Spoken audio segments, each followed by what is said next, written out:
હિતેશ રાદડિયાને હરાવવા માટે સામાજિક સંસ્થાના ટ્રસ્ટી મેદાને હોવાની વાત સૂત્રો તરફથી સામે આવી રહી છે। આ સાથે જ ટ્રસ્ટીએ રાદડિયા વિરુદ્ધ મતદાન કરવા માટે દબાણ કર્યાની પણ માહિતી છે।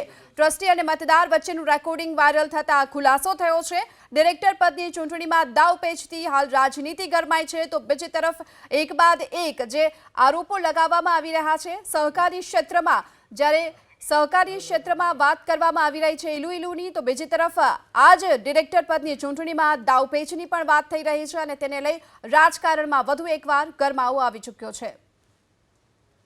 હું પણ એક સમાજના આગેવાન તરીકે સમાજનું પ્રતિનિધિત્વ મજબૂત રીતે કરું છું।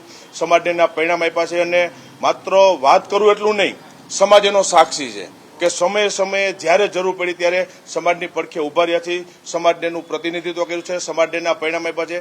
રાજનીતિ એ વસ્તુ અલગ છે, સમાજ વસ્તુ અલગ છે। એટલે હજી ફરી એવું કહું છું કે મને ખ્યાલ નથી કેવો ઓડિયો વાયરલ થયો છે, પણ સમાજના પ્રતિનિધિઓએ, સામાજિક સંસ્થાઓએ રાજનીતિમાં ન આવવું જોઈએ। રાજનીતિ હોય છે અને બહુ એવી ઈચ્છા હોય તો રાજનીતિ અંદર આવી જવું જોઈએ।